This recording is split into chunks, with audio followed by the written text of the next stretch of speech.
Halo teman-teman, selamat datang di Bongkar Film. Apa kabar kalian semua? Semoga kalian baik-baik saja dimanapun kalian berada.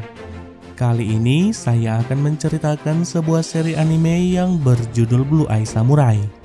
Berkisah mengenai seorang samurai muda berdarah dingin yang mempunyai misi balas dendam kepada orang yang telah menjadikannya sosok buangan. Berbagai rintangan pun harus dia lalui. Bagaimana kisahnya? Sebelum itu, bagi teman-teman yang suka dengan channel ini, jangan lupa klik tombol subscribe dan juga lonceng notifikasinya, supaya kalian tidak ketinggalan dengan video terbaru lainnya. Baiklah, tanpa berlama-lama lagi, mari kita mulai ceritanya. Pada tahun 1633, Jepang menutup perbatasan dengan dunia luar, mengisolasi negeri itu untuk sepenuhnya. Para warga tak akan lagi melihat orang berkulit putih atau orang yang bukan Jepang, dan setiap anak blasteran akan dianggap hina. Seorang pemuda misterius bernama Mizu memasuki sebuah kedai ramen yang dikelola oleh Ringo bersama ayahnya. Dirinya pun langsung disajikan semangkuk ramen oleh Ringo, dan Mizu tampak menyukai apa yang disajikan oleh pria gemuk tanpa tangan itu. Ringo pun beralih ke meja yang lain yang ditempati oleh seorang mucikari. Tak sengaja dia menjatuhkan ramen milik pria tua sombong itu, yang kemudian membuatnya sangat marah. Namun kondisi sempat mereda setelah ayah Ringo meminta maaf padanya. Namun Ringo malah terpeleset dan kembali menumpahkan ramennya pada pria tua itu.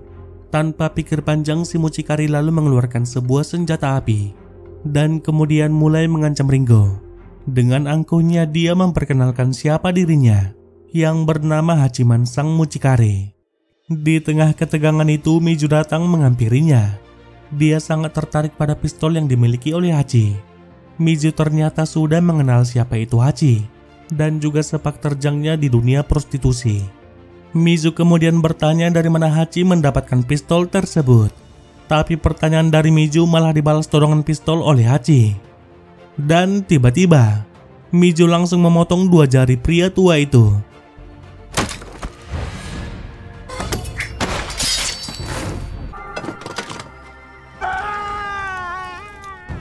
Yang kemudian membuatnya langsung menyerah dan memberitahukan kalau dia membeli pistol itu dari seseorang yang bernama Heiji Shindo. Setelah mendapatkan informasi itu, Mizu segera pergi meninggalkan tempat itu. Sementara Ringo yang melihat aksi Mizu malah sangat kagum padanya. Dia pun mulai berkemas, lalu mengikutinya diam-diam dari belakang. Tapi sayang Mizu langsung mengetahuinya dan memintanya untuk kembali pulang. Ringo pun berusaha untuk membujuknya.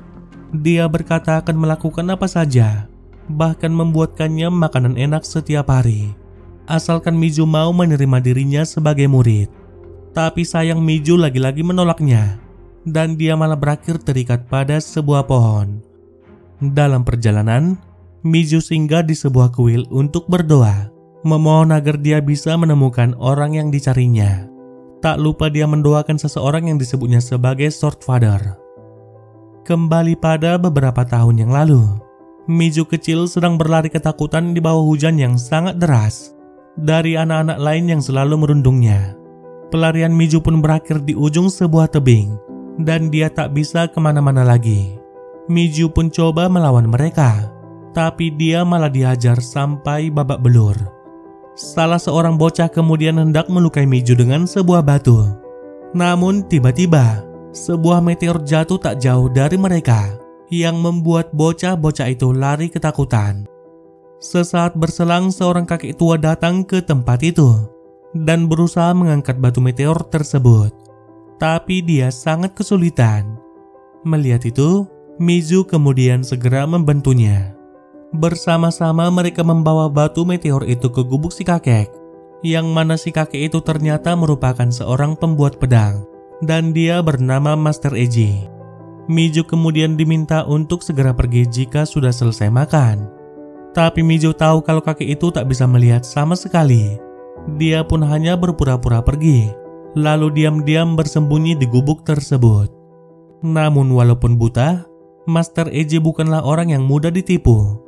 Dia sudah tahu kalau Miju tak benar-benar pergi di malam sebelumnya. Miju pun mulai membantunya, seperti membuatkannya teh dan juga mengambil berbagai peralatan kerjanya. Kembali pada Miju dewasa. Setelah berjalan cukup jauh, dia pun akhirnya sampai di kota Kyoto. Dia pun bergabung bersama barisan lainnya untuk masuk ke kota itu. Ada seorang wanita bersama anaknya ditolak masuk ke kota karena dirinya tak memiliki seorang pendamping pria. Miju yang melihat mereka tidak bergeming. Dengan beberapa koin emas, dia pun diizinkan masuk ke kota. Terlihat seisi kota itu yang sangat ramai. Hampir saja Miju ditabrak oleh 3 pria berkuda yang sangat sombong. Dengan rendah hati, Miju bertanya pada mereka di mana dojo Shindo. Secara kebetulan mereka ternyata murid di dojo itu. Mereka lalu memberitahukan jalan menuju ke sana. Tiba-tiba Miju pun sangat dikagetkan oleh Ringo yang ternyata masih mengikutinya. Miju sadar kalau Ringo hanya akan memberikan masalah. Dia lalu menitipkannya di rumah bordil selama 3 hari. Setelah itu Miju kembali melanjutkan perjalanannya. Di jalan, Miju berpapasan dengan Putri Akemi yang merupakan putri penguasa kota Kyoto. Putri Akemi sendiri akan pergi menemui ayahnya untuk membicarakan perihal pertunangan yang telah diatur sang ayah. Putri Akemi sendiri menolak pertunangan tersebut, yang mana dia tak mau dinikahkan dengan seorang pria tua. Mendengar penolakan itu membuat sang ayah sangat marah. Akemi pun berusaha menenangkannya dan berkata kalau dia telah mempunyai pria pilihan lain, seorang samurai yang sangat hebat dan juga pekerja keras sama seperti ayahnya. Pria itu bernama Taigen. Bujuk rayu Akemi pun akhirnya berhasil membuat sang ayah luluh dan menerima orang pilihan Akemi. Setelah itu Akemi dan Taigen pun saling bertemu. Mereka juga saling bertukar hadiah. Akemi lalu memberitahukan kalau ayahnya telah merestui pertunangan mereka. Taigen yang mendengar itu sangat kaget. Dia sangat tak menyangka seorang putri bangsawan akan menikahi anak nelayan miskin sepertinya. Beberapa saat berselang, Miju pun akhirnya sampai di dojo Shindo. Dia berkata datang untuk membawa pesan kepada master dojo Shindo. Miju pun diizinkan masuk ke dalam dojo dan kemudian dibawa menuju sebuah tempat. Tapi yang dia temui bukanlah master yang dicarinya, dan pesan itu tak akan disampaikannya selain pada sang master. Sikap dingin Miju membuat salah satu master di dojo itu sangat marah. Dia lalu memerintahkan muridnya untuk mengusir Miju dari dojo. Tapi setelah Miju selesai diberi makan, Miju pun dibawa ke gudang untuk diberi makan. Dari dalam gudang itu, Miju melihat para murid di dojo itu sedang berlatih pedang, yang kemudian membawa ingatannya kembali ke masa lalu. Pada waktu dia masih kecil, sang pendiri dojo Shindo, yang merupakan orang yang dicari Miju saat ini, pernah mengunjungi Master Eiji. Bukan sekedar berkunjung biasa, tapi juga berlatih bersamanya. Miju bersama Master Eiji juga membuatkan sebuah pedang untuknya. Di sela-sela pekerjaannya, Master Eiji terus mencoba menghancurkan meteor yang ditemukannya. Namun setelah beberapa kali pembakaran, tetap saja benda itu sedikit pun tak bisa dihancurkan. Di malam harinya Miju mencuri waktu untuk berlatih berpedang. Sampai di suatu ketika Master Eiji memergokinya dan bertanya kenapa dia ingin berlatih pedang. Miju lantas menjawab kalau dia ingin menjadi pendekar pedang terhebat. Di sini Miju pun akhirnya mengaku kalau dia merupakan anak campuran. Ketika dia lahir, ada 4 orang kulit putih di Jepang. Mereka memperdagangkan senjata opium dan juga wanita. Salah satu dari mereka kemudian menghamili ibunya dan menjadikannya seorang monster yang dibenci oleh semua orang. Karena itulah Miju bersumpah akan membunuh mereka berempat. Mendengar kisah itu, Master Eiji pun bisa memakluminya. Dia pun mengizinkan Miju berlatih pada malam harinya. Sejak saat itu Miju selalu berlatih setiap harinya dengan meniru gerakan-gerakan para master pedang yang datang untuk membuat pedang ke tempat mereka. Kembali ke masa kini, Miju masih menolak untuk pergi walau dia sudah dipaksa. Hal itu membuat situasi semakin memanas dan pertarungan pun tak bisa terhindarkan. Satu persatu para murid dojo itu menghadapi Miju, namun tak ada satupun dari mereka yang sanggup untuk menyentuhnya. Sebaliknya Miju mengajar mereka satu persatu.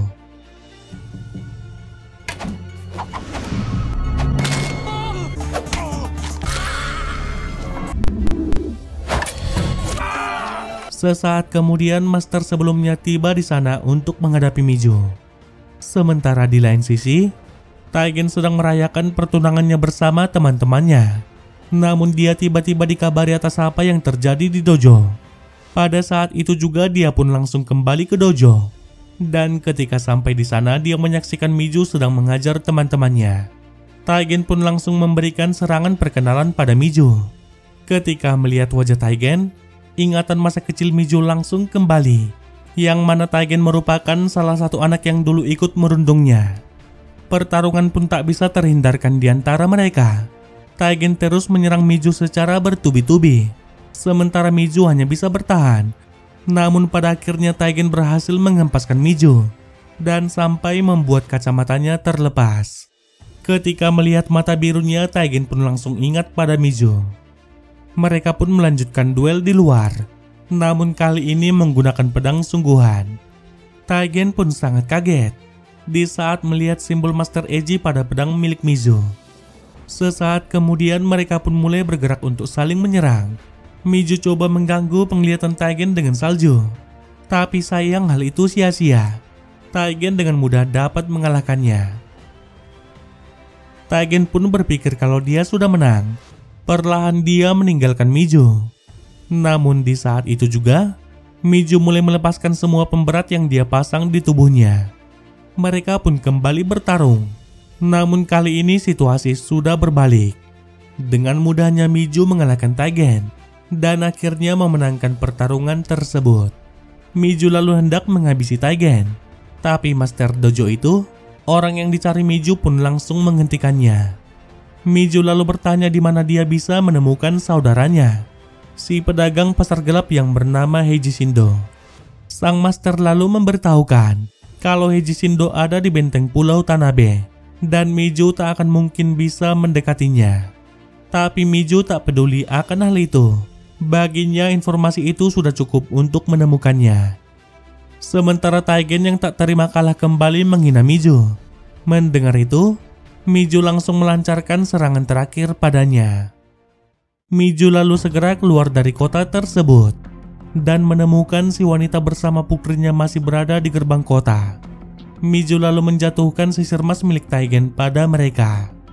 Sementara Taigen harus kehilangan rambut yang menjadi kehormatannya. Dia juga langsung dijauhi oleh teman-temannya karena kekalahannya. Sementara itu Master Shindo langsung pergi menemui saudaranya untuk meminta maaf karena sudah memberitahukan lokasi keberadaannya. Dia mengaku tak punya pilihan lagi karena Mijo sudah mengalahkan semua murid-muridnya. Seorang pria dalam kegelapan lalu menyarankan pada mereka supaya mengirim geng 4 taring untuk memburu Mijo. Di lain sisi, Mijo berhenti di sebuah sungai untuk beristirahat dan juga mengobati luka akibat pertarungan sebelumnya.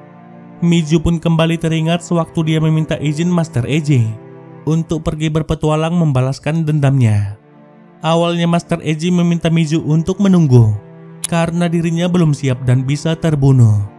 Tapi Mijo bersikeras untuk pergi. Sebelum pergi dia kemudian ingin mengakui sesuatu. Namun Master Eji tak mau mendengar apa-apa lagi darinya dan memintanya mengambil salah satu pedang buatannya. Tapi Mijo menolak karena dia sudah punya pedang sendiri. Dan ketika Mijo menghunusnya, Master Eji sangat tak asing dengan suaranya. Ya, ternyata pedang itu terbuat dari batu meteor yang selama ini tak bisa dihancurkan oleh Master Eji. Ketika asik berendam, Mijo mendengar sesuatu dari semak-semak. Dia pun langsung menghunus pedangnya, dan ternyata itu hanyalah Ringo yang masih mengikutinya. Ringo memperhatikan ada yang aneh pada Mijo, dan ternyata Mijo adalah seorang wanita. Setelah membuat kekacauan di Dojo Shindo, Mijo pun kembali melanjutkan perjalanannya. Kabar kekacauan itu pun langsung sampai kepada Heiji Shindo. Dia lalu memerintahkan geng 4 taring untuk memburu Mijo. Para pemburu bayaran itu lalu mendatangi kedai ramen milik ayah Ringo untuk mencari informasi mengenai keberadaan Mijo. Namun beberapa pelanggan di tempat itu terganggu dengan kehadiran mereka. Tanpa banyak bicara, para pembunuh bayaran itu pun langsung membantai mereka semua. Ayah Ringo lalu mengaku kalau Mijo datang hanya untuk makan lalu pergi, dan hanya sebatas itu yang dia ketahui. Di lain sisi, Miju masih melanjutkan pencariannya, dan Ringo tak menyerah untuk mengikutinya. Walau Miju sudah berulang kali memintanya untuk menjauh, tapi Ringo tak henti untuk membujuknya dan berkata kalau dirinya pasti akan berguna. Mau tak mau Miju kemudian mengancamnya kalau dia akan membunuh Ringo jika masih mengikutinya. Beberapa saat kemudian Miju sampai di sebuah kota, dan untuk masuk ke sana setiap orang harus memiliki tiket. Seseorang kemudian coba menyogok penjaga untuk bisa masuk ke dalam kota, sama seperti yang biasa dilakukan oleh Miju. Namun sial, dirinya malah ditangkap. Melihat itu, Miju lalu hendak keluar dari barisan, tapi salah satu penjaga langsung menghentikannya. Untungnya Ringo muncul bak seorang penyelamat sambil membawa 2 tiket masuk untuk mereka. Ringo berkata pada penjaga kalau Miju merupakan muridnya, dan berkat dirinya mereka pun akhirnya diizinkan masuk ke kota. Dia pun kembali meyakinkan Miju kalau dirinya akan berguna. Miju kemudian coba memperingatkan Ringo kalau Ringo tak akan menemukan apa yang dia cari dari dirinya, karena dia akan pergi untuk balas dendam yang penuh dengan jalan kematian.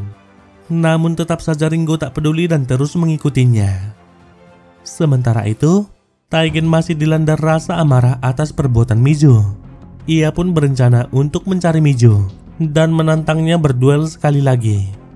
Akemi kemudian berusaha menahannya agar tidak pergi, tapi rasa amarah Taigen sudah tidak terbendung lagi. Dia pun segera pergi untuk mengejar Miju.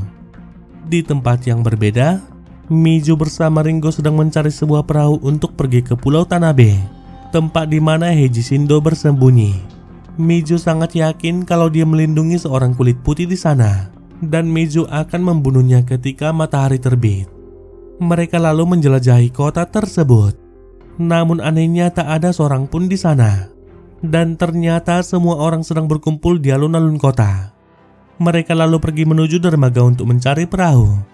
Tapi tak ada seorang pun dari pemilik kapal itu yang ingin berlayar, karena mereka datang tepat pada perayaan Hadaka Matsuri, di mana para warga kota akan menyucikan diri mereka. Mereka lalu diminta untuk kembali pada esok harinya.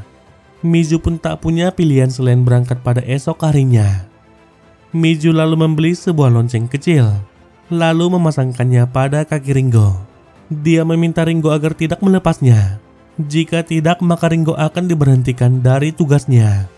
Mizu lalu meminta Ringo untuk bersenang-senang di kota itu, sementara dirinya akan berlatih di bukit. Tak jauh dari kota itu, Taigen akhirnya berhasil menemukan jejak mereka. Dengan mudahnya dia kemudian masuk ke dalam kota tersebut. Sementara geng Empat Taring juga menemukan jejak yang sama. Namun mereka memasuki kota dengan cara yang sangat brutal. Sementara di kastilnya, kita diperlihatkan dengan orang yang selama ini disembunyikan oleh Heiji Shindo. Dia bernama Abijah Fowler, seorang pria bengis dan juga sangat ambisius. Di tempat yang berbeda, Mizu yang tengah berlatih kembali teringat pada masa lalunya. Pernah seseorang datang pada mereka meminta untuk dibuatkan sebuah pedang. Pria itu lalu memberikan semua yang dimilikinya, asalkan dia bisa memiliki pedang buatan Master Eiji. Pria itu mengaku kalau dia hanya seorang pembuat buku yang hendak balas dendam pada seorang ronin yang telah membunuh ayahnya. Master Eiji dan Mizu kemudian mulai membuatkan pedang untuknya. Dan kali ini Master Eiji memberikan kesempatan bagi Mizu untuk menempanya. Sementara pedangnya dibuatkan, pria itu terus melatih kemampuannya. Mizu yang melihatnya berlatih pun mulai meniru gerakannya.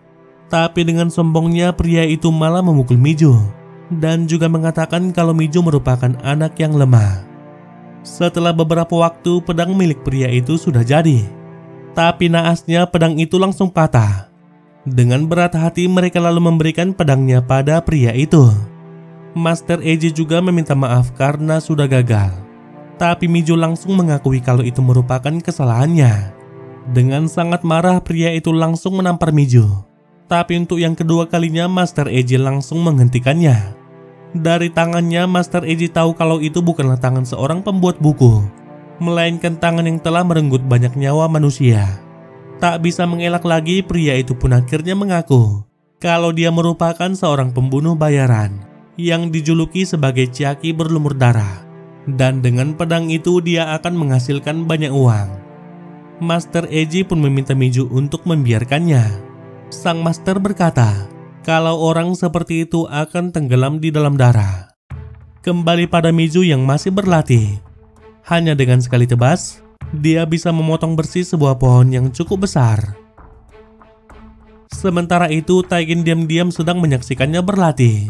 Dia kemudian coba meniru apa yang dilakukan oleh Mizu, yaitu menebas sebuah batang pohon yang cukup besar.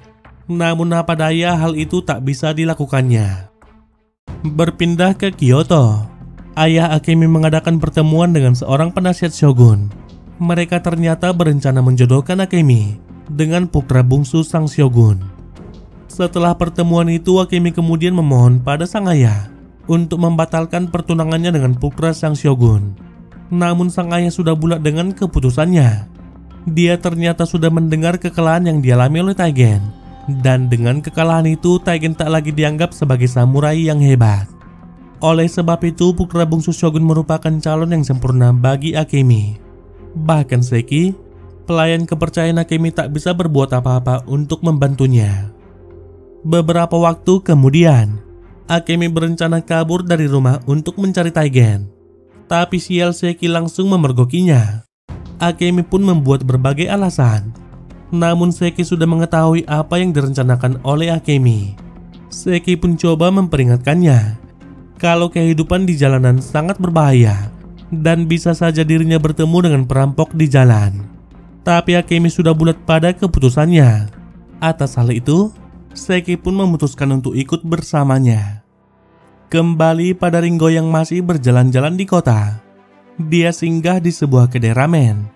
Dan ketika mencoba ramen di tempat itu, dia pun sangat kaget. Yang mana ramen itu sangat enak. Bahkan ramen buatannya tak ada apa-apanya jika dibandingkan. Hal itu sesaat membuatnya patah semangat. Sang pemilik kedai itu lalu menawarkan Ringo untuk bekerja padanya. Tawaran itu lantas membuat Ringo sangat dilema. Namun tiba-tiba dentuman gendang mulai terdengar. Itu adalah pertanda kalau ritual Shingi sudah dimulai. Secara mengejutkan, semua orang mulai membuka baju mereka, tak peduli pria ataupun wanita, yang kemudian membuat Ringo sangat kebingungan. Dia pun memutuskan untuk mengikuti mereka. Mereka lalu berlarian dan melompat ke dalam danau yang sangat dingin, yang mana seorang pendeta wanita sudah menunggu mereka di sana. Dia lalu meminta mereka semua membuat sebuah permohonan, dan setelah itu melempar sebuah tongkat ke danau tersebut. Satu orang yang bisa mendapatkannya, maka keinginannya akan terkabul. Mereka pun saling dorong-mendorong untuk bisa mendapatkan tongkat tersebut. Ringo juga tak mau ketinggalan.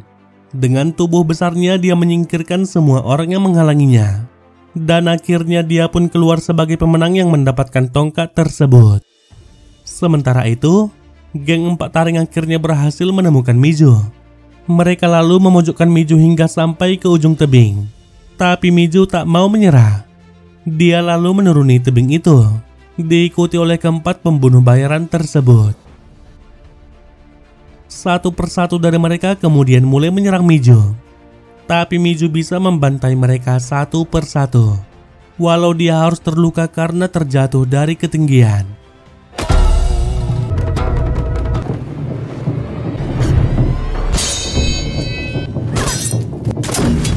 Kini tersisa satu dari empat pembunuh bayaran tersebut. Pria itu lalu menghunus pedangnya, pedang patah yang sama yang pernah dibuat Mizu bersama Master Eiji. Dan ternyata orang di balik topeng itu adalah Chiaki sang pembunuh. Mereka kemudian saling bertarung dan juga beradu pedang satu sama lain. Namun pandangan Mizu teralihkan pada seseorang untuk sesaat, yang kemudian membuatnya lengah dan bisa dilukai. Melihat kesempatan itu, Chiaki lalu berlari menuju Mizu untuk membunuhnya. Namun tiba-tiba Mizu langsung melempar pedangnya tepat menembus dada pria itu, yang kemudian membuatnya tewas di saat itu juga. Dengan tertatih-tatih Mizu hendak meninggalkan tempat itu. Namun dirinya langsung dihadang oleh Taigen, yang meminta Mizu untuk melakukan duel ulang. Tapi belum sempat bertarung, Mizu langsung jatuh pingsan. Melihat kesempatan itu, Taigen lalu hendak membunuh Mijo. Tapi dia sangat ragu untuk melakukannya. Dan akhirnya Taigen mengurungkan niatnya. Tiba-tiba Ringo muncul dari belakang menerjang Taigen dan bertanya apa yang dilakukannya pada Mijo. Taigen lantas menceritakan apa yang baru saja terjadi. Dengan cepat Ringo lalu membawa Mijo ke sebuah rumah terbengkalai. Di tempat itu Ringo mengobati lukanya dan juga memasak tanaman herbal untuk menyembuhkan Mijo. Dalam tidurnya Mijo kembali mengingat masa kecilnya yang sangat suram, yang mana sang ibu tak pernah mengizinkannya untuk keluar dari rumah. Sementara itu, kabar kekalahan geng 4 taring akhirnya sampai ke telinga Heiji Shindo, dan hal itu membuat Fowler sangat murka. Bagaimana tidak, rencana panjangnya untuk menggulingkan Shogun terganggu dengan kemunculan Mijo. Dengan sangat marah dia meminta Heiji Shindo untuk segera menyingkirkannya. Heiji Shindo pun tak punya pilihan lagi selain melakukan pertemuan dengan Mijo untuk berunding. Setelah beberapa waktu Mijo akhirnya sudah siuman dan mendapati Taigen yang sedang menulis sebuah kontrak untuk duel mereka, yang mana kontrak itu akan mencatat duel mereka secara resmi, dan jika Taigen berhasil memenangkannya maka dia bisa memperbaiki nama baiknya. Taigen lalu memberikan waktu 3 hari bagi Mijo untuk benar-benar pulih. Setelah itu dia kembali melanjutkan latihannya. Namun kali ini dia menggunakan pedang patah milik Chiaki. Sesaat kemudian seorang bertubuh besar mendatangi mereka. Dia membawa surat yang ditujukan untuk Mijo, yang mana surat itu berasal dari Heiji Shindo, berisi ajakan untuk saling bertemu dan juga berunding. Mijo pun langsung percaya begitu saja dan kemudian mengikuti pria bertubuh besar yang bernama Okiyama itu. Taigen pun coba memperingatkannya kalau itu mungkin saja sebuah jebakan. Selain itu, Mijo tak boleh mati sebelum mereka berduel. Namun Mijo tak peduli dan dia tetap pergi bersama Okiyama. Mau tak mau Taigen pun ikut bersamanya. Sementara itu, Akemi masih dalam perjalanan untuk mencari Taigen kekasihnya. Lagi-lagi Seki tak henti membujuknya untuk kembali. Namun Akemi masih tetap pada keputusannya. Apa yang dikhawatirkan Seki pun akhirnya terjadi. Beberapa bandit jalanan muncul untuk merampok mereka. Seki lalu meminta Akemi untuk keluar dari sisi yang lain, sementara dia yang akan menghadapi para bandit itu. Secepat mungkin Akemi lalu kabur dari tempat itu. Tapi seorang bandit wanita langsung menyergapnya, lalu merampas semua uang yang dimilikinya. Kini mereka berdua pun tak punya apa-apa lagi. Kendati demikian, Akemi masih menolak untuk kembali. Saat di jalan, sebuah kereta kuda melintas. Akemi lalu meminta pengelana kuda itu mengantar mereka ke Mihonoseki. Pria itu pun langsung setuju setelah Akemi memberikan tusuk rambut emas miliknya. Sementara itu, rombongan Mijo masih dalam perjalanan. Mereka lalu bermalam di hutan untuk beristirahat. Taigen pun kembali memperingatkan Mijo kalau Heiji Shindo berniat menjebak Mijo dengan pasukannya. Dia juga terus memprovokasi Mijo dengan berkata kalau kemenangan Mijo sebelumnya hanya sebuah keberuntungan, yang mana pada saat itu dirinya sedang mabuk. Mendengar itu, Mijo lalu mengajaknya berduel menggunakan sebuah sumpit. Namun sama seperti sebelumnya, Mijo dapat dengan mudah mengalahkannya. Tapi Taigen tak menyerah begitu saja. Dia terus memancing amarah Mijo dengan mengingatkan Mijo mengenai masa kecilnya yang sangat suram. Hari di mana Mijo tinggal di sebuah gubuk kecil bersama ibunya. Suatu hari Mijo keluar dari rumah untuk bermain bersama bocah lainnya. Tapi pada hari berikutnya, gubuk mereka terbakar bersama ibu Mijo di dalamnya. Walau hampir hilang kendali, tapi Mijo masih bisa menenangkan dirinya. Esok harinya mereka pun kembali melanjutkan perjalanan. Dan setelah beberapa saat mereka pun akhirnya sampai di tempat tujuan. Mijo dan Taigen lalu berjalan melewati tebing-tebing yang sangat suram. Sementara Ringo bersama si pria besar akan menunggu mereka. Setelah melewati celah di tebing itu, mereka pun akhirnya bertemu dengan Heiji Shindo yang sudah menunggu mereka lengkap dengan hidangan teh. Heiji Shindo pun coba berbasa-basi pada mereka, namun tidak dengan Mijo yang langsung mengutarakan maksud dan tujuannya. Dia menanyakan tentang seorang pria kulit putih yang dilindungi oleh Heiji Shindo. Pria itu pun langsung tersadar kalau orang yang dicari Miju adalah Abijah Fowler. Dia lalu bertanya apa urusan Miju dengannya. Tanpa ragu Miju pun berkata akan membunuhnya bersama dengan 3 orang kulit putih lainnya. Mendengar itu Heiji Shindo lalu mengaku kalau dia punya kesepakatan jangka panjang dengan Fowler. Oleh sebab itu dia tak bisa membiarkannya dibunuh oleh Miju. Namun Miju tak peduli pada urusan mereka karena baginya kematian Fowler merupakan hal yang pasti. Heiji Shindo lalu menggunakan keahliannya pada Miju. Dia menawarkan emas yang sangat banyak pada Miju dan juga tawaran untuk menjadi penguasa di kota Sendai, yang mana Heiji Shindo sendiri mempunyai koneksi dengan kesyogunan.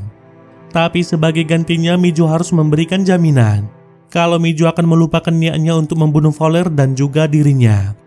Miju juga harus memberikan ibu jarinya sebagai tanda kesepakatan. Tapi semua tawaran itu langsung ditolak oleh Miju.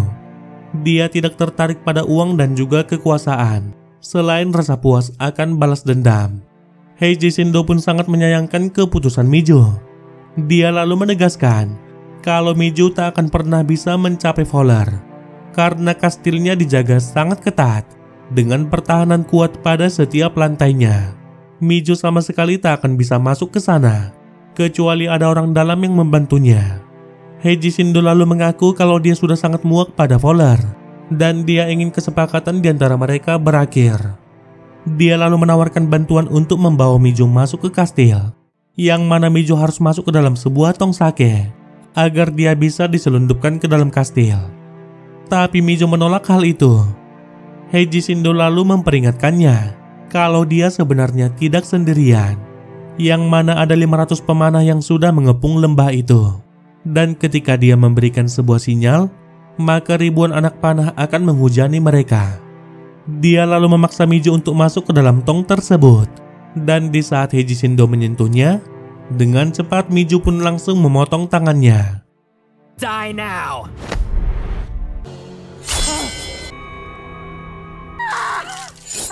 Sesaat berselang ribuan anak panah tiba-tiba menghujani mereka. Mereka berdua lalu menggunakan sebuah perisai untuk berlindung. Sementara Heiji Shindo segera kabur dari tempat itu. Ketika para pemanah itu mengisi ulang, mereka berdua berjalan menuju celah tebing untuk berlindung.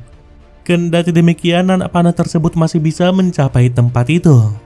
Sementara itu, Okiyama mendapat sinyal kalau kesepakatan tak bisa dicapai. Dia lalu hendak menghabisi Ringo, tapi Ringo lebih cerdik dari dirinya, yang mana Ringo sudah lebih dulu meracuni sop yang dimakannya. Dengan sangat mudah Ringo lalu mendorong pria besar itu ke dalam jurang.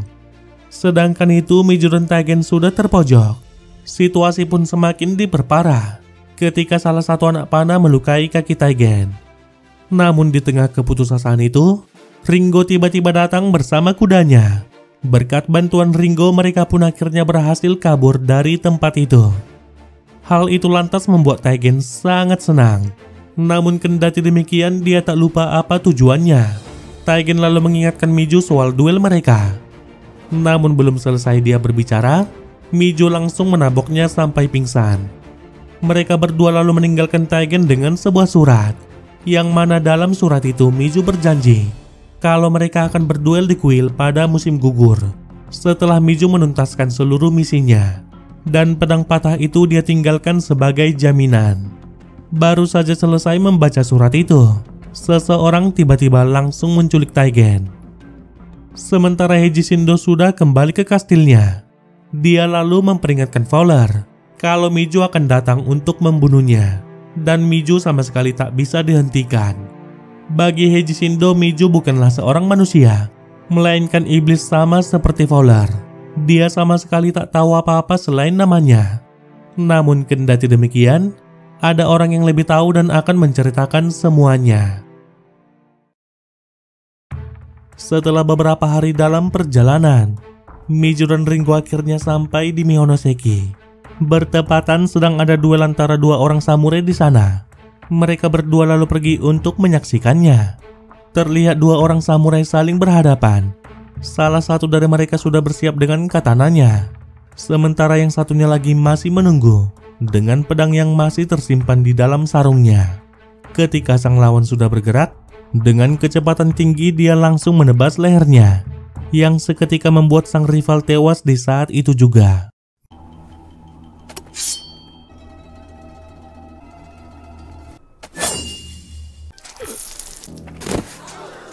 Miju pun sangat terkesan dengan teknik yang dimiliki oleh samurai tersebut.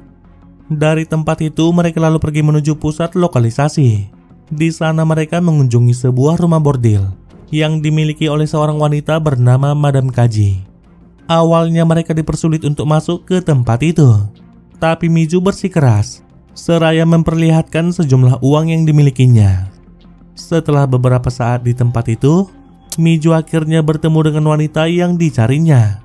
Madame Kaji lalu membawa Miju mengitari tempat itu, memperlihatkan padanya segala aktivitas di rumah bordil tersebut. Namun Miju sama sekali tak tertarik pada semua itu. Madame Kaji lalu bertanya apa yang diinginkan oleh Miju. Di saat itu juga Miju langsung menyebut nama Abijah Fowler, yang seketika membuat Madame Kaji sangat kaget ketika mendengarnya. Miju ternyata sudah mengetahui kalau Madame Kaji pernah bertemu dengan Fowler sebelumnya untuk mengirim beberapa pelacur ke Kastil Fowler.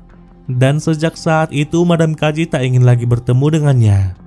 Bagi Madame Kaji, Fowler merupakan orang yang sangat kejam, yang sangat menikmati penderitaan orang lain. Miju lalu meminta Madame Kaji memberitahukan jalan masuk ke kastilnya, karena dia akan membunuh Fowler. Namun awalnya Madame Kaji tak ingin membantu Miju, karena dia tak ada masalah dengan Fowler. Namun ketika Miju menyebut nama Heiji Shindo, wanita itu pun langsung tersentak. Madame Kaji teringat ketika Heiji Shindo melecehkan dirinya.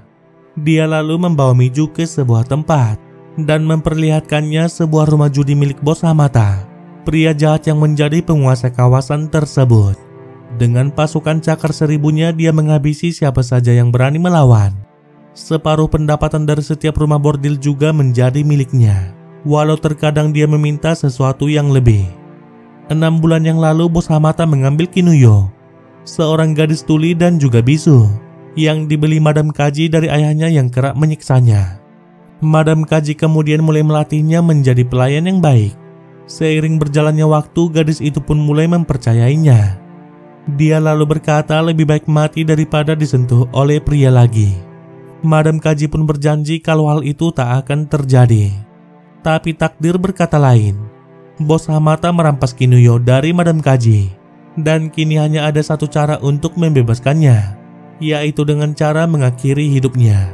Madame Kaji tak bisa membunuh bos Hamata, sebab cakar seribu pasti akan mendatanginya dan membunuh semua orang yang dia sayangi. Madame Kaji lalu meminta Miju untuk membunuh Kinuyo dan membuatnya seolah-olah seperti sebuah kecelakaan. Juga tak boleh ada saksi mata atas aksinya. Setelah itu Madame Kaji akan memberitahukan semua yang ingin diketahui oleh Mijo. Namun sebelum membunuh gadis itu, Madame Kaji meminta Mijo memperlihatkan sebuah isyarat padanya. Dengan begitu dia akan tahu kalau Mijo merupakan utusannya, dan itu akan membuatnya merasa tenang. Beberapa saat kemudian, salah seorang pekerja di tempat itu datang untuk melayani Mijo. Dan secara mengejutkan, dia adalah putri Akemi dari Kyoto. Bagaimana hal itu bisa terjadi? Dari titik ini mari kita mundur ke beberapa waktu yang lalu. Akemi dan Seki yang menumpang pada sebuah gerobak kuda ternyata sudah ditipu, yang mana mereka tak diantar ke kota yang disebutkan oleh Akemi, dan malah dibawa jauh dari tempat tujuan mereka. Seki lalu kembali membujuk Akemi untuk kembali pulang, menggunakan sebuah koin emas yang ternyata dia simpan dari awal perjalanan. Mengetahui itu malah membuat Akemi sangat marah. Terlebih lagi di saat mengetahui kalau Seki yang telah membawa penasihat Shogun untuk bertemu dengan ayahnya. Rasa kecewa Akemi pun tak bisa terbendung lagi. Dia lalu pergi meninggalkan Seki dan memasuki sebuah kedai. Di tempat itu dia bertemu dengan seorang mucikari yang bernama Goro. Akemi kemudian berusaha meyakinkannya dengan berkata kalau dirinya merupakan seorang pelacur kelas atas yang saat ini sedang mencari rumah bordil untuk bekerja. Goro pun sangat kagum dengan keanggunan yang dimiliki oleh Akemi. Dengan senang hati dia pun bersedia untuk membantu Akemi, dan mungkin Mihonoseki bisa menjadi tujuan mereka. Akemi dan Goro kemudian segera pergi dari tempat itu. sementara Seki tak bisa berbuat apa-apa untuk menahannya. Sementara di tempat yang berbeda, sang ayah akhirnya mengetahui kalau Akemi sudah kabur, dan itu membuatnya sangat murka. Dia lalu memerintahkan pasukannya untuk mencari Akemi. Sementara itu, Akemi dan Goro akhirnya sampai di Mihonoseki. Mereka lalu mengunjungi setiap rumah bordil yang ada di sana. Namun Akemi selalu menolak tempat yang disarankan oleh Goro, dengan alasan kalau tempat itu tak cocok untuknya. Tapi alasan sebenarnya, karena dia belum juga menemukan jejak keberadaan Taigen. Pasukan yang dikirim sang ayah akhirnya sampai juga di kota itu. Akemi pun berusaha menghindari mereka dan menjauh dari keramaian. Sementara di tempat yang berbeda, Heiji Shindo sedang menginterogasi Taigen sambil menyiksanya. Heiji Shindo menanyakan tentang Miju padanya, tapi Taigen sama sekali tak mau membuka mulutnya. Hal itu kemudian membuat Taigen mendapat siksaan yang lebih berat lagi. Scene lalu berpindah. Akemi dan Goro akhirnya sampai di pusat kota Mihonoseki. Di sana mereka menyaksikan duel dua orang samurai. Duel yang sama yang disaksikan oleh Miju tempo hari. Secara kebetulan Akemi melihat Miju di sana dengan sebuah sial milik Taigen yang terbalut di lehernya. Secara diam-diam Akemi kemudian mengikutinya hingga akhirnya sampai di rumah bordil Madam Kaji. Akemi lalu berkata pada Goro kalau dia sudah menemukan tempat tujuannya, dan itu adalah rumah bordil milik Madam Kaji. Awalnya Goro menolak masuk ke sana, tapi Akemi sama sekali tidak memperdulikannya. Ternyata Goro mempunyai reputasi yang buruk di tempat itu, karena beberapa kali dia menjual wanita penyakitan. Namun setelah penjaga melihat siapa yang dibawanya, Goro akhirnya diizinkan masuk ke dalam tempat itu, dan kemudian dibawa menemui Madam Kaji. Namun ketika melihat Akemi, Madam Kaji langsung tahu kalau Akemi bukanlah seorang pelacur, melainkan seorang putri bangsawan sungguhan. Madam Kaji kemudian memperingatkan Akemi kalau tempat itu bukan rumah mewah seperti yang biasa dia tinggali. Akan tetapi Akemi bersikeras untuk bekerja. Madam Kaji lalu membawa Akemi ke ruang ganti untuk bertemu dengan para pekerja lainnya.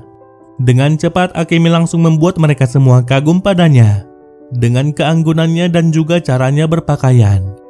Dari bilik ruang ganti Akemi mendengar percakapan para pekerja lainnya kalau tak ada satupun dari mereka yang mau diterima oleh si pria bermata biru. Mendengar itu, Akemi kemudian menawarkan diri untuk melayaninya. Akemi lalu mendatangi Miju dengan membawa hidangan teh. Tapi sebelum menemuinya, dia lebih dulu mencampur sesuatu ke dalam teh yang dibawanya. Akemi kemudian menyajikan teh itu pada Miju sembari merayunya, dengan berkata kalau Miju memiliki mata biru yang indah. Namun ketika hendak meminumnya, Miju tiba-tiba berhenti. Di saat mengetahui kalau itu bukanlah teh melainkan sake, yang mana Miju sendiri tidak meminum sake. Tapi Akemi terus merayu Miju untuk meminumnya. Miju pun bersedia, tapi Akemi harus ikut minum bersamanya. Ketika mengetahui kalau Akemi berasal dari Kyoto, Miju lalu menceritakan seorang samurai konyol dari Kyoto yang terus mengikutinya kemana dia pergi. Tapi Miju mengaku kalau dia sudah membunuhnya. Mendengar itu membuat Akemi sangat marah dan langsung menyerangnya. Tapi Miju langsung menghentikannya. Miju ternyata sudah mengetahui siapa Akemi dan juga obat bius yang dicampur Akemi ke dalam minumannya. Setelah itu Miju kemudian memberitahukan padanya kalau Taigen sebenarnya masih hidup. Miju kemudian menugaskan Ringo untuk menjaga Akemi dan membunuhnya jika dia mencoba untuk kabur. Sementara dirinya akan pergi untuk membunuh Kinuyo seperti yang diminta oleh Madam Kaji. Pada malam itu seperti biasanya, seorang dokter akan mengobati nyeri pada tubuh Kinuyo yang disebabkan oleh bos Hamata. Dan itu merupakan satu-satunya kesempatan bagi Miju untuk melancarkan aksinya.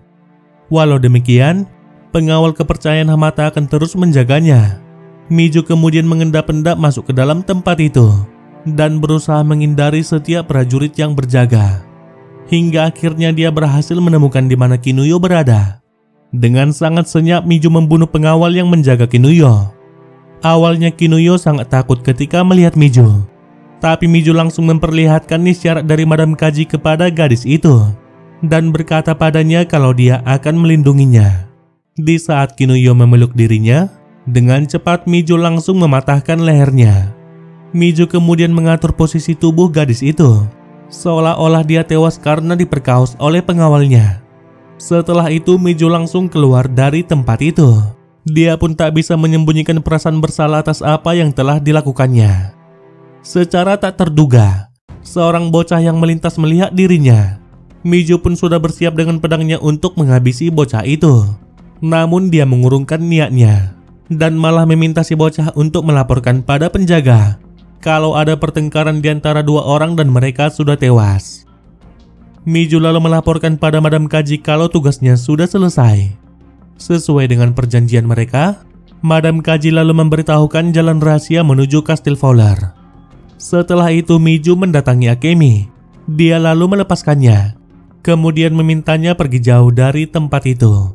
Namun tiba-tiba terdengar suara teriakan dari luar, dan ternyata Bos Hamata bersama pasukan Cakar Seribunya telah mengepung tempat itu. Dan yang menjadi dalang atas hal itu adalah si bocah sebelumnya yang malah melaporkan Mijo pada Hamata. Bos Hamata lalu memerintahkan semua pasukannya untuk membunuh semua yang ada di rumah bordil Madam Kaji. Dengan cepat Mijo meminta Ringo membawa semua orang menuju basement, sementara dirinya yang akan menghadapi pasukan Cakar Seribu. Satu persatu prajurit Cakar Seribu kemudian memasuki tempat itu, tapi Mijo langsung membantai mereka dari dalam kegelapan. Sementara itu, Akemi tak mau hanya berdiam diri layaknya seorang pengecut. Dia lalu memutuskan untuk membantu Ringo berjaga di pintu basement. Para prajurit Cakar Seribu seakan tak ada habisnya. Semakin banyak dari mereka yang memasuki tempat itu. Salah satu dari mereka kemudian berhasil melukai Mijo. Mijo pun berusaha menghindari mereka dan bersembunyi di dalam kegelapan. Di lain sisi, dua prajurit Cakar Seribu akhirnya berhasil memasuki basement. Tapi Ringo dan Akemi bisa menghabisi mereka berdua. Akemi lalu meminta Ringo untuk berjaga, sementara dia akan pergi untuk membantu Mijo. Terlihat Mijo yang terluka parah sudah semakin terpojok. Walau begitu, dia masih mampu mengalahkan prajurit Cakar Seribu yang mengepungnya. Namun tiba-tiba, salah satu dari mereka mencekik Mijo dari belakang, sampai membuat Mijo kesulitan untuk bernafas. Untungnya Akemi datang di waktu yang tepat untuk menyelamatkannya. Namun masalah tak berhenti sampai di situ. Semakin banyak prajurit Cakar Seribu yang memasuki tempat itu. Mijo lalu meminta Akemi berlari menjauh darinya, sementara dirinya yang akan menghadapi mereka. Dengan segenap kekuatannya, Mijo menahan pintu agar mereka tak bisa keluar. Tapi sayang usahanya sia-sia, yang mana jumlah mereka sudah terlalu banyak. Mijo pun akhirnya tersungkur dan tertimpa oleh pintu besar itu. Mereka lalu menginjak-injak Mijo dan perlahan meremukkan dirinya. Dalam situasi seperti itu, Mijo malah kembali teringat pada masa lalunya. Hari dimana ketika dia masih bersama ibunya. Sang ibu lah yang memaksa Mijo supaya berpenampilan seperti laki-laki, agar orang yang memburunya tak bisa menemukannya. Tapi naasnya, sang ibu malah tewas terbakar bersama gubuk mereka. Di depan batu nisan sang ibu, Mijo lalu berjanji kalau dia akan membalaskan dendam atas semua penderitaan mereka. Setelah berlatih beberapa tahun bersama Master Eiji, Mijo lalu memulai perjalanannya dengan mendatangi sebuah kedai penjualan opium. Mijo lalu bertanya pada orang-orang di tempat itu, siapa orang kulit putih yang menjadi pemasok opium tersebut. Alih-alih mendapat jawaban, dirinya malah diserang dan dilukai oleh orang-orang di tempat itu. Dalam keadaan terluka, Mijo berusaha mencari pertolongan, namun tak ada seorang pun yang mau membantunya. Di tengah keputusasaan itu, Mijo seakan melihat sebuah keajaiban, yang mana dia malah bertemu dengan ibunya, wanita yang selama ini dia pikir sudah mati. Sang ibu kemudian membawa Mijo ke gubuk tempat tinggalnya. Di sana dia merawat Mijo sampai pulih dari lukanya. Sang ibu lalu mengaku kalau dia sengaja meninggalkan Mijo supaya dia bisa tumbuh menjadi orang yang sangat kuat. Selama beberapa waktu Mijo tinggal bersama ibunya, tapi itu malah membuat semua tabungannya terkuras habis. Apalagi sang ibu yang sudah kecanduan opium. Namun sang ibu meminta Mijo agar tidak khawatir, karena dia sudah menemukan jalan keluar untuk mereka, yang mana dia telah menemukan calon suami bagi Mijo. seorang samurai yang telah dibuang oleh tuannya. Dan jika menikah dengannya, Mijo tak perlu kabur lagi dari orang-orang yang selama ini memburunya. Awalnya Mijo menolak untuk menikah karena dia sudah memiliki tujuan yang lain. Atas hal itu, sang ibu pun kembali bekerja sebagai pelacur agar bisa mengisi perut mereka berdua. Sang ibu juga berkata kalau dia rela melakukan apapun untuk Mijo. Perkataan itu kemudian membuat Mijo berubah pikiran. Dia pun menuruti sang ibu dan bersedia untuk menikah. Mereka lalu berangkat menuju kediaman Mikio, orang yang akan menjadi suami bagi Mijo. Setelah beberapa waktu, mereka pun akhirnya sampai di tujuan, yaitu sebuah rumah di pegunungan yang sangat indah. Mikio pun langsung menyambut kedatangan mereka, walau dengan raut wajah yang sangat datar. Pada saat itu juga mereka pun segera melangsungkan ritual pernikahan. Dan dengan demikian mereka resmi menjadi sepasang suami istri. Pada malam harinya, Mijo memalingkan wajahnya dari Mikio ketika hendak tidur. Melihat itu, Mikio lalu menegaskan padanya kalau dirinya bukan orang yang biadab. Pada hari berikutnya, Mijo mulai bekerja layaknya seorang istri, sementara Mikio sibuk menjinakkan kuda miliknya. Mijo juga mulai memasak untuk mereka. Dengan penuh semangat dia melakukan pekerjaannya, tapi sayang masakannya sungguh tak layak untuk dimakan. Pada esok harinya, Mijo mulai mendekati Mikio dengan menanyai kuda yang dilatihnya. Mikio lalu memberitahukan kalau kuda itu bernama Kai. Sudah berbulan-bulan dia berusaha menjinakkannya. Mikio berencana memberikan kuda itu pada tuannya sebagai hadiah. Dengan begitu dirinya mungkin akan diterima kembali. Hari berlalu, hubungan mereka semakin membaik. Mikio pun hanya tertawa kecil ketika mencicipi rasa masakan Mijo yang sangat aneh. Suatu hari Mijo meminta izin pada Mikio untuk memberi makan Kai. Dan secara mengejutkan, kuda yang tadinya liar itu seketika tenang di hadapannya, seolah mereka berdua sudah lama saling mengenal. Mijo bahkan bisa menungganginya. Bersama-sama mereka lalu pergi menuju sebuah tempat indah dengan sebuah pohon apel yang berbuah sangat lebat, yang kemudian menjadi tempat kesukaan mereka untuk menghabiskan waktu. Sementara itu, kecanduan ibu Mijo pada opium sudah semakin parah. Mikio lalu memintanya untuk mulai berhenti menggunakannya. Semakin hari hubungan Mijo dan Mikio sudah semakin dekat.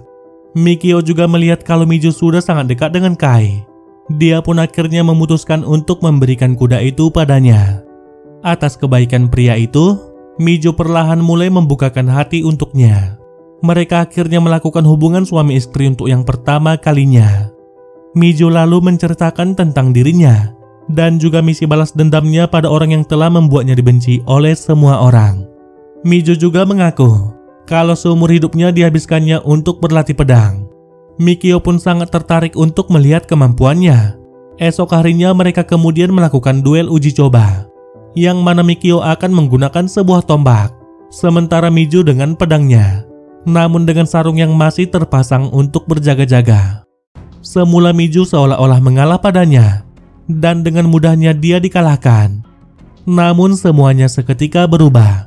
Ketika Mijo meminta agar sarung dari senjata mereka dilepas, pergerakannya tiba-tiba menjadi sangat lincah, sampai membuat Mikio sangat kewalahan. Dan akhirnya Mijo berhasil menjatuhkan dan juga mengalahkannya. Akan tetapi kekalahan itu malah membuat Mikio sangat murka. Dia menganggap Mijo seorang monster dengan kekuatan seperti itu. Saat kembali ke rumah, Mijo hanya mendapati ibunya, sementara Mikio pergi untuk mengantar semua kudanya pada tuannya. Mengetahui itu, Mijo pun hanya terdiam. Namun kendati demikian, dia berencana untuk melunakkan hati suaminya. Tapi beberapa saat kemudian bukan suaminya yang kembali pulang, melainkan beberapa prajurit berkuda yang datang ke rumah mereka. Kedatangan mereka ternyata untuk membunuh Mijo, yang mana mereka akan mendapat imbalan jika berhasil melakukannya. Hal itu membuat Mijo sangat penasaran siapa orang yang telah memberitahukan keberadaannya. Pada waktu yang sama Mikio akhirnya sudah kembali.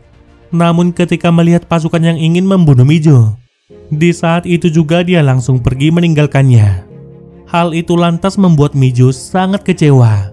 Dengan segenap rasa amarahnya, dia lalu membantai mereka satu persatu. Sesaat berselang Mikio kembali mendatanginya dan meminta maaf karena telah meninggalkan Mijo sebelumnya. Mikio lalu menuduh ibu Mijo sebagai orang yang telah melaporkan Mijo. Dengan demikian dia bisa mendapat imbalan untuk membeli opium. Tapi sang ibu langsung membantahnya dengan berkata kalau dia tak akan melakukan hal itu pada putrinya. Dia juga berbalik menuduh Mikio yang telah melaporkan Mijo agar Mikio bisa memulihkan gelarnya sebagai samurai. Mereka berdua pun saling bertengkar dan juga menuduh satu sama lain. Sementara Mijo hanya membiarkan mereka berdua. Sampai akhirnya Mikio mengeluarkan sebuah pisau dan menikam ibu Mijo. Namun setelah itu, Mijo langsung membunuh suaminya itu. Kembali pada Mijo saat ini.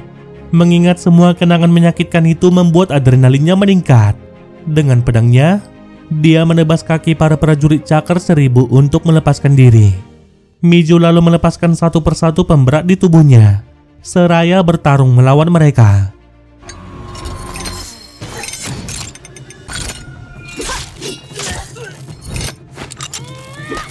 Lalu menyatukannya pada pedangnya hingga menjadikannya sebuah tombak. Dengan pedang panjang itu Mijo kemudian menghabisi mereka semua, sampai tak ada satupun dari mereka yang tersisa.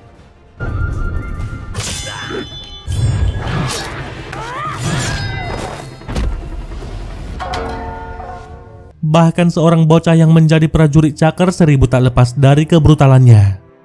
Setelah itu Mijo mendatangi Hamata. Dia kemudian menyeret pria bengis itu pada Madam Kaji. Madam Kaji bersama para pekerjanya kemudian membunuhnya secara perlahan. Sesaat kemudian, prajurit ayah Akemi akhirnya tiba di tempat itu dan akhirnya menemukan Akemi. Mereka lalu hendak membawa Akemi kembali ke Kyoto. Akemi kemudian meminta bantuan Mijo untuk melawan mereka, tapi Mijo malah membiarkan mereka untuk membawanya. Apa yang dilakukan Mijo membuat Ringo sangat kecewa, mengingat kalau Akemi juga ikut berjuang bersama mereka. Ringo lalu berkata kalau Mijo bukanlah seorang samurai karena sama sekali tak ada kehormatan padanya. Mendengar itu Mijo langsung menegaskan kalau dia bukanlah seorang samurai, melainkan seseorang yang hendak membalaskan dendamnya. Baginya tak ada cinta, persahabatan dan juga kelemahan. Perkataan itu membuat Ringo sangat kecewa. Dia lalu mengembalikan lonceng yang diberikan Mijo padanya. Dan setelah itu mereka pun saling berpisah satu sama lain. Setelah meninggalkan Mihonoseki, Mijo akhirnya berhasil sampai di benteng persembunyian Fowler. Dia kemudian menggunakan jalan rahasia yang diberitahukan Madam Kaji untuk masuk ke sana, yaitu melalui gorong-gorong bawah tanah. Di dalam tempat itu dia menemukan hal yang sangat mengerikan, yaitu tulang belulang anak-anak dengan jumlah yang sangat banyak. Dia pun terus menelusuri lorong tersebut dan akhirnya menemukan sebuah pintu yang terkunci. Dengan peralatan yang dibawanya dia kemudian coba membuka pintu tersebut. Namun hal aneh tiba-tiba terjadi, dan secara mengejutkan air seketika langsung memenuhi tempat itu. Walau demikian Mijo tak mau menyerah. Dia terus berusaha untuk membuka pintu tersebut. Dan setelah beberapa saat pintu itu akhirnya berhasil terbuka. Dengan cepat dia segera keluar dari tempat itu. Dia pun akhirnya berhasil masuk ke dalam kastil. Terlihat dua orang prajurit yang sedang berjaga. Salah satu dari mereka hampir saja memergoki Mijo. Tapi dengan cepat Mijo langsung menghabisinya. Dia juga membunuh prajurit lain yang sedang berjaga. Namun sial baginya, seorang prajurit di lantai 2 melihat aliran darah di lantai. Dengan cepat dia langsung membunyikan lonceng peringatan, tepat sesaat sebelum Mijo membunuhnya. Dari tempat itu, kita dibawa menuju lantai 9 kastil tersebut, tempat di mana Fowler dan para kroninya bersembunyi. Tampak di sana ada Master Chiba, penasihat Shogun yang menjodohkan Akemi sebelumnya. Bersama-sama mereka ternyata hendak menggulingkan Shogun dari tahtanya. Fowler mengaku telah menyelundupkan banyak senjata api dari barat, sementara Master Chiba yang akan mempersiapkan pasukan bagi mereka. Namun kendati demikian mereka sangat khawatir karena Keshogunan memiliki lebih banyak pasukan dari mereka. Namun jumlah bukanlah menjadi masalah bagi Fowler. Dengan senjata apinya dia sangat yakin mereka bisa memenangkan pertempuran. Fowler lalu memperlihatkan sebuah pistol pada mereka.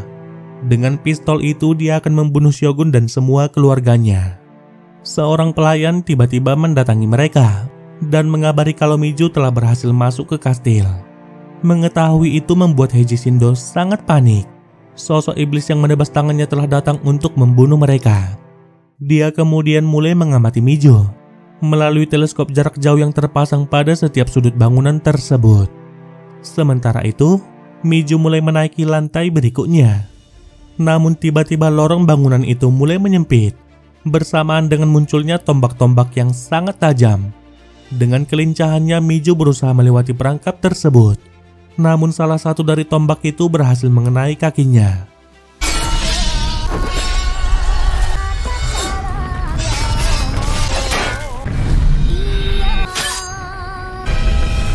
Walau begitu Miju tak mudah menyerah. Dengan kaki yang terluka dia terus berjalan menaiki lantai selanjutnya. Dia pun kembali dihadapkan pada jebakan yang tak kalah mematikan dari sebelumnya. Yang mana lantai yang diinjaknya tiba-tiba terbuka dengan jeruji besi yang siap menghujamnya jika terjatuh. Namun berkat pedang panjangnya, Miju bisa melewati perangkap tersebut. Belum sempat meninggalkan tempat itu, para prajurit Fowler tiba-tiba datang mengepungnya. Mau tak mau Miju pun melawan mereka tanpa pedangnya, melempar mereka satu persatu ke dalam lubang yang penuh dengan jeruji besi tersebut, sampai hanya tersisa satu dari mereka semua. Namun Miju tidak membunuhnya. Sebagai gantinya Miju memerintahkannya untuk mengambil pedangnya. Setelah itu Miju berjalan menuju lantai berikutnya, walau tubuhnya dalam keadaan yang sudah terluka parah. Keberhasilan Miju melewati semua jebakan itu membuat Heiji Shindo sangat panik. Tapi Fowler yakin kalau bunga-bunga beracunnya bisa menghentikan Miju. Sementara itu Miju sampai di sebuah ruangan, yang mana tempat itu terlihat seperti sebuah taman. Seekor monyet lalu mendatanginya dan memberikannya sebuah bunga. Namun tiba-tiba, monyet itu meniup serbuk yang ada di bunga itu pada Miju. Ketika menghirupnya, Miju pun mulai berhalusinasi. Dia melihat banyak monyet ganas tiba-tiba datang menyerangnya, yang kemudian membuat Miju tak punya pilihan lagi selain meledakkan tempat itu dengan granat yang disimpannya. Ketika sudah tersadar, Miju kembali melanjutkan langkahnya. Dia membuka sebuah pintu menuju lantai berikutnya. Namun apa yang dia temukan di balik pintu itu sungguh di luar dugaan. Ada banyak tahanan manusia yang telah berubah layaknya monster. Ketika pintu sel terbuka, satu persatu dari mereka kemudian mulai menyerang Miju. Namun dengan pedangnya Miju bisa menghabisi mereka semua. Dari salah satu sel Miju menemukan Taigen yang sudah babak belur. Miju lantas membawanya keluar dari tempat itu. Ketika mereka sampai di lantai berikutnya, Okiyama yang ternyata masih hidup telah menanti mereka. Mau tak mau Miju pun menghadapi pria bertubuh besar itu. Namun awalnya dia sangat kewalahan karena perbedaan ukuran tubuh di antara mereka. Miju bahkan hendak diremukkan olehnya. Tapi Miju pantang menyerah. Dia menggigit hidung Okiyama untuk melepaskan diri, lalu menyerang pria besar itu dengan kelincahannya. Sampai akhirnya Miju berhasil menusuk lehernya. Walau demikian Okiyama masih bisa bertahan. Dia lalu menangkap Miju dan mulai mencekiknya. Lagi-lagi Miju pun tak ada pilihan lagi. Miju lalu menancapkan sebuah granat pada leher Okiyama, yang seketika meledakkannya di saat itu juga, serta menghancurkan seisi tempat itu.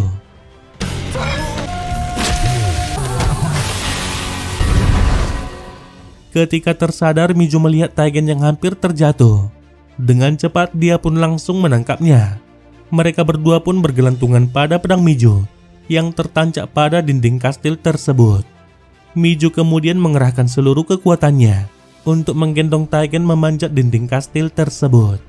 Sementara itu, Heiji Shindo kembali memeriksa Miju melalui teleskopnya, dan ia tak menemukan jejak keberadaannya.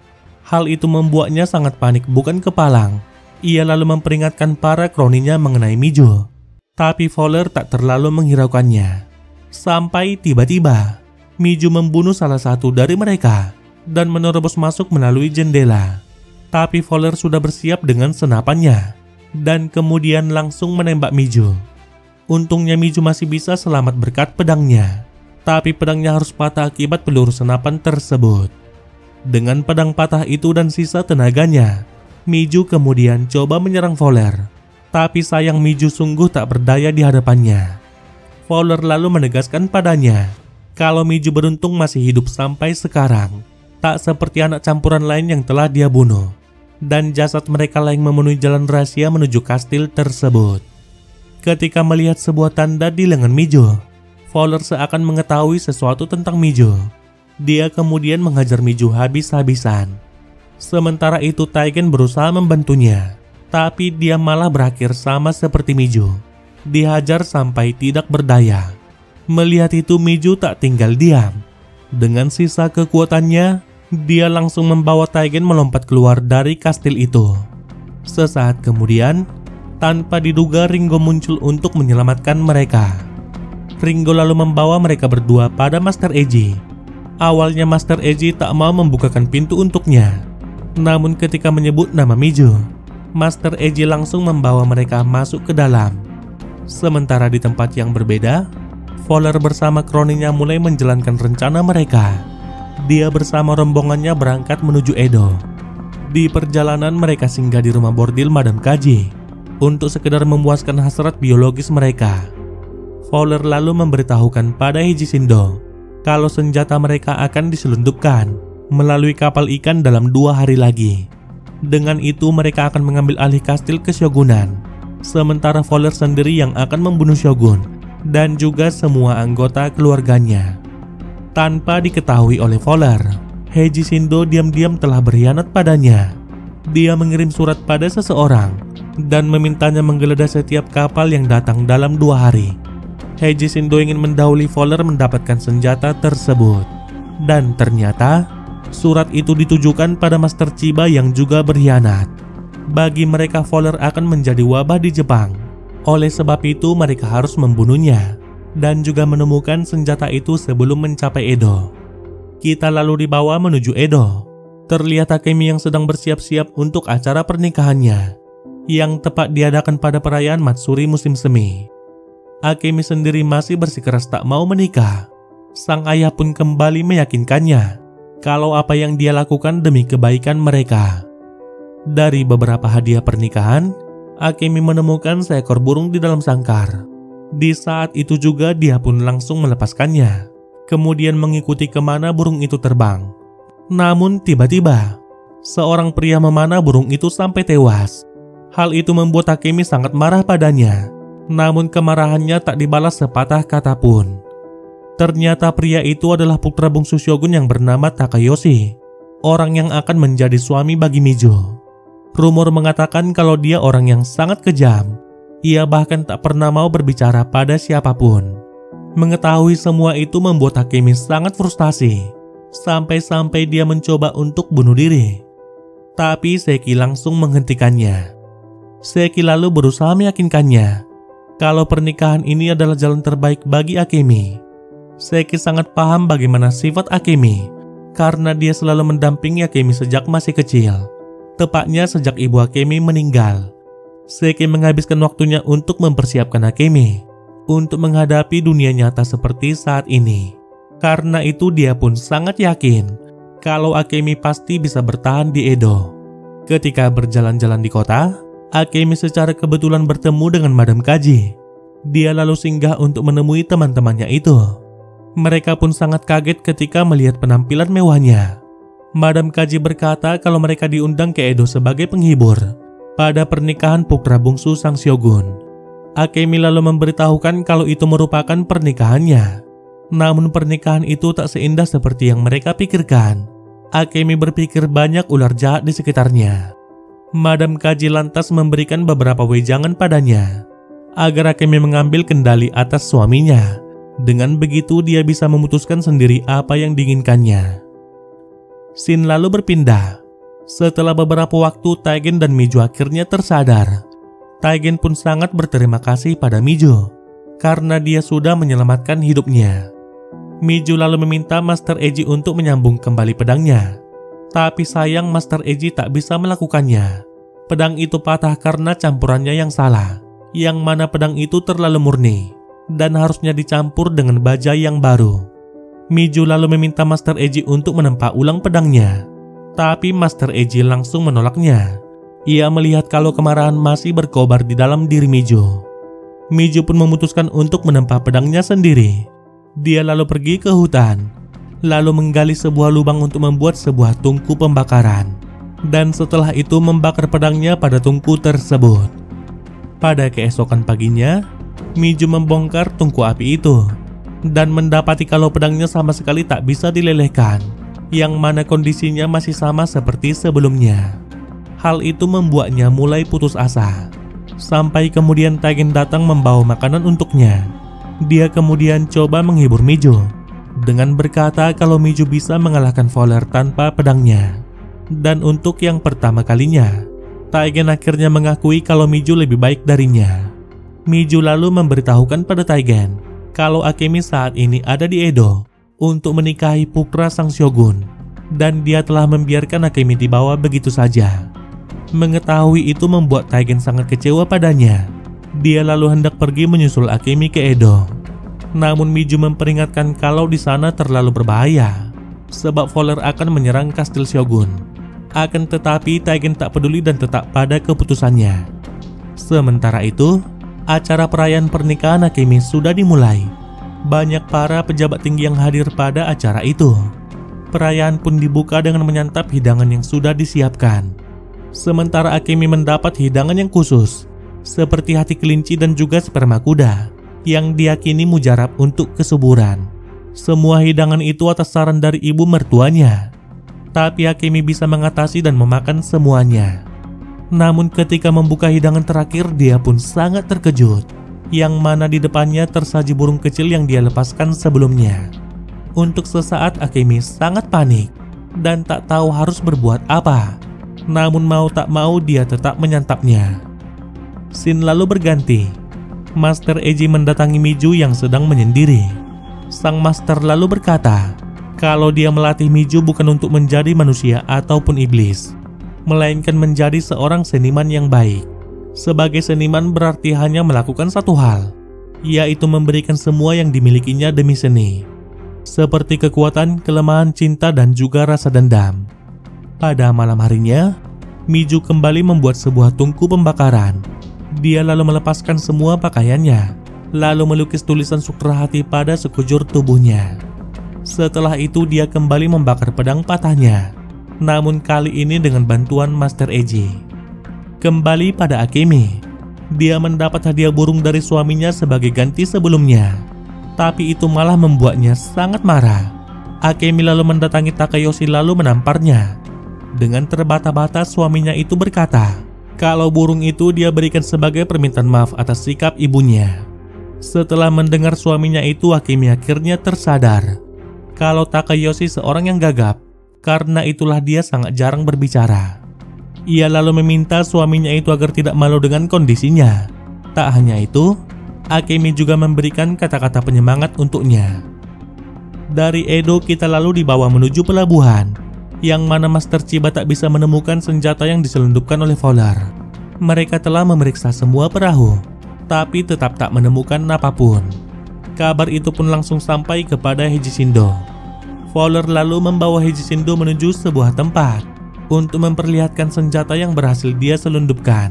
Dan ternyata senjata-senjata itu telah dimodifikasi dan disatukan dengan barang-barang lainnya, seperti lampu, jam, dan juga piano.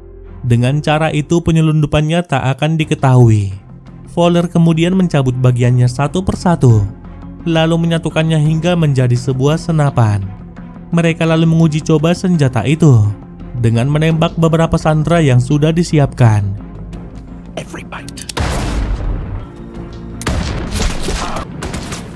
Dan secara mengejutkan, salah satu dari sandera itu adalah Master Chiba. Fowler ternyata sudah mengetahui kalau Master Chiba hendak mencuri senjatanya. Melihat itu, Heiji Shindo hanya terpaku dan tak bisa berkata-kata lagi. Fowler lalu memperlihatkan padanya ribuan pasukan yang sudah bersiap untuk menyerang kastil Shogun. Sementara itu, Miju akhirnya berhasil menempa ulang pedangnya menjadi sebuah logam. Dia lalu memberikannya pada Master Eiji karena dia merasa masih belum layak untuk mendapatkan sebuah pedang. Mijo juga akan pergi ke Edo untuk membunuh Fowler, dan jika dia berhasil kembali, Master Eiji yang akan menentukan apakah dia layak untuk menerima pedang yang terbuat dari logam tersebut. Untuk kedua kalinya Mijo kembali berpisah dengan Master Eiji. Dia berangkat ke Edo bersama dengan Ringo. Kembali menuju Edo, Akemi mengundang Madam Kaji dan para pekerjanya ke kastil. Dia menawarkan emas yang sangat banyak pada Madam Kaji untuk membeli kebebasan para pekerjanya. Akemi juga menawarkan pada mereka untuk bekerja sebagai pelayan di rumahnya, tentunya dengan gaji yang sangat tinggi dan juga tempat tinggal yang sangat layak. Mendengar itu membuat mereka semua sangat senang. Melihat kebahagiaan para pekerjanya, Madam Kaji pun tak bisa lagi menahan mereka. Dia pun setuju dengan tawaran Akemi. Salah satu dari mereka tiba-tiba menangis. Selama ini dia bersikap sangat dingin pada Akemi, namun Akemi malah membalasnya dengan kebaikan. Ia lalu meminta Akemi untuk segera pergi, karena Akemi kini sedang dalam bahaya. Dia telah mendengar percakapan Fowler dan Hijishindo sebelumnya. Akemi lalu membawa wanita itu menemui ayahnya untuk memberitahukan rencana Fowler yang hendak menyerang ke Shogunan dan juga membunuh Shogun beserta seluruh klan itu. Mendengar itu, sang ayah pun sangat berterima kasih padanya. Namun tiba-tiba, ayah Akemi mendorong wanita itu dari ketinggian yang seketika membuatnya tewas di saat itu juga. Dia ternyata telah mengetahui rencana Fowler dan dia ingin hal itu terjadi. Ketika Shogun bersama seluruh keluarganya sudah tewas, maka tersisa Akemi sebagai anggota klan itu yang terakhir. Dan ternyata itulah alasan sebenarnya kenapa dia menikahkan Akemi dengan putra sang Shogun, supaya dia bisa mengambil alih keshogunan menggunakan Akemi, yang kini telah resmi menjadi bagian dari klan itu. Dia lalu mengurung Akemi di sebuah ruang bawah tanah sampai penyerangan yang dilakukan oleh Fowler berakhir. Sementara itu, Ringo dan Akemi akhirnya sampai di Edo, dan seperti kesepakatan mereka, Mijo akan terlebih dahulu menyelamatkan Akemi, sementara Ringo akan menunggunya untuk membawa Akemi pergi jauh dari Edo. Mijo lalu berkata, jika dirinya belum juga kembali, itu berarti kalau dia sudah gagal atau mati. Tapi Ringo sangat yakin kalau Mijo pasti bisa berhasil. Sementara di lain sisi, Fowler datang menemui Takayoshi dan juga saudaranya, sembari membawa emas yang sangat banyak. Ternyata setiap tahunnya Fowler selalu membayar upeti kepada sang Shogun. Dengan demikian segala bisnisnya di Jepang akan dilancarkan. Hal itu tentunya bertentangan dengan aturan yang dibuat oleh Shogun sendiri, yang mana sebelumnya dia telah melarang keberadaan orang kulit putih di Jepang. Namun kali ini Fowler sedikit kecewa karena setiap kali pertemuan dia tak pernah bertemu dengan Shogun sekalipun. Sementara itu, Shogun bersama para bangsawan lainnya sedang merayakan Matsuri musim semi. Tampak Hijishindo juga ikut hadir di sana. Di lain sisi, Mijo akhirnya berhasil masuk ke kastil dan bertemu kembali dengan Madam Kaji. Mijo lalu memberitahukan padanya kalau Fowler akan datang untuk menyerang Shogun, serta menghabisi semua anggota klan itu. Mendengar itu membuat Madam Kaji sangat panik, mengingat kalau salah satu pekerjanya sudah mengetahui rencana itu, tapi sampai sekarang dia belum juga kembali. Mijo lalu meminta Madam Kaji dan para pekerjanya pergi jauh dari tempat itu. Sedangkan itu, Akemi masih bersembunyi di ruang bawah tanah bersama ayahnya, menunggu sampai Fowler tiba untuk menghabisi semua keluarga Shogun, hingga hanya menyisakan Akemi sebagai satu-satunya anggota klan itu yang selamat. Dan setelah itu Akemi akan menyatakan dukungannya pada sang ayah untuk menjadi Shogun yang baru. Kemudian sang ayah akan membunuh Fowler supaya bisa berkuasa penuh. Tapi Akemi langsung menolak rencana tersebut. Dan tiba-tiba, seseorang menghabisi prajurit ayah Akemi yang berjaga. Dan ternyata orang itu adalah Seki. Dia lalu meminta Akemi ikut bersamanya, seraya meminta maaf pada Akemi karena telah menjerumuskannya ke dalam persekongkolan tersebut. Tentu saja sang ayah menolak Akemi dibawa pergi, namun Seki langsung mengancamnya. Akemi kemudian segera pergi meninggalkan sang ayah terkurung di tempat itu. Namun para prajurit langsung menghentikan mereka. Kini mereka pun sudah terpojok. Sampai tiba-tiba Miju muncul membantai para prajurit itu satu persatu. Dia lalu meminta mereka untuk mengikutinya. Sementara Ringo masih menunggu kedatangan mereka. Tapi secara kebetulan dia malah bertemu dengan Taigen. Taigen berencana memberitahukan pemberontakan Fowler pada Shogun. Namun yang menjadi masalahnya, dia sama sekali tak bisa mendekati Shogun. Ada banyak prajurit yang berjaga, dan jika coba mendekatinya dia pasti akan tewas. Karena itulah dia membutuhkan bantuan Ringo. Tapi awalnya Ringo sangat bimbang, karena dia telah berjanji akan menunggu Mijo. Namun Taigen memperingatkannya kalau Mijo tak peduli pada siapapun selain dirinya. Dan jika dia memperingatkan Shogun, Ringo akan menjadi orang yang terhormat. Perkataan itu pun akhirnya berhasil membujuk Ringo. Namun kini terdapat masalah lain. Mereka tak tahu cara masuk ke taman untuk menemui Shogun. Dengan sangat nekat mereka melalui pintu depan. Namun sayang usaha mereka sia-sia. Mereka tertangkap dan tak bisa kemana-mana lagi. Tapi keberuntungan masih berpihak pada mereka. Shogun mendengar keributan yang terjadi di gerbang masuk dan juga peringatan yang diteriakkan oleh Taigen. Shogun lantas memerintahkan mereka dibawa ke hadapannya. Kepada sang Shogun, Taigen memberitahukan siapa dirinya dan juga rencana Fowler dan hendak menggulingkan Shogun dengan pasukan bersenjata. Dan benar saja, apa yang dikatakan Taigen tak sekedar ucapan belaka. Dari kejauhan tampak Fowler bersama ribuan pasukannya yang perlahan mulai mendekati kastil, lengkap dengan senapan pada masing-masing prajurit. Sementara Mijo dan Akemi masih berada di kastil. Seki lalu memberikan sejumlah emas pada Akemi. Ia meminta Akemi menjalani hidup sesuai dengan keinginannya. Dari kejauhan terdengar trompet peringatan berbunyi. Satu persatu gerbang masuk ke kastil mulai ditutup. Shogun lalu memerintahkan semua prajuritnya untuk menahan Fowler bersama pasukannya. Sementara atas jasa Taigen, Shogun mengangkatnya sebagai samurai yang akan mendampinginya. Mereka lalu pergi berlindung ke dalam kastil. Sesaat kemudian Fowler bersama pasukannya tiba di gerbang pertama. Mereka pun langsung dihadang oleh para prajurit penjaga dengan para pemanah yang sudah siaga di menara.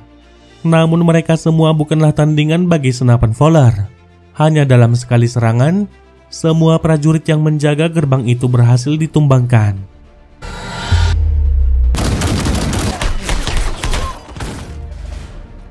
Satu gerbang sudah dilewati. Kini mereka menuju gerbang kedua. Dan sama seperti sebelumnya, prajurit yang berjaga di gerbang itu dengan mudahnya dibantai. Hal yang serupa juga terjadi pada gerbang ketiga. Hingga akhirnya sampai pada gerbang keempat.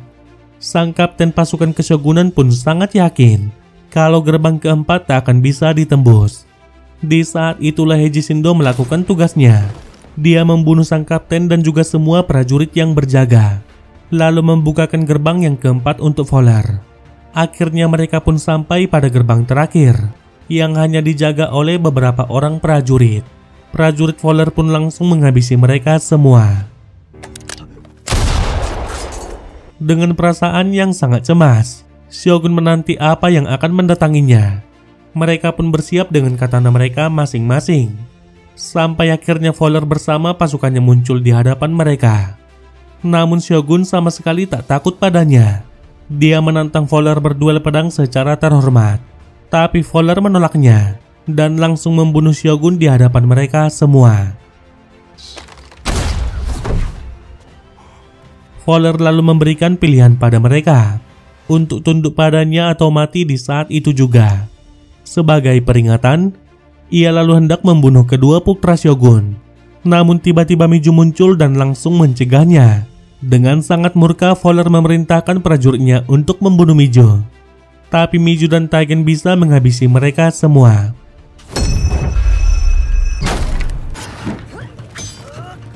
Fowler kemudian mencoba kabur dari tempat itu. Sementara Taigen menemukan Heiji Shindo yang berpura-pura tewas. Tanpa belas kasihan dia pun langsung membunuhnya. Sementara Mijo sedang bertarung melawan Fowler. Sesaat berselang Taigen datang untuk membantunya. Secara bersama-sama mereka menyerang Fowler. Tapi Fowler masih cukup kuat untuk mereka hadapi. Taigen pun sampai terluka parah akibat serangan dari Fowler.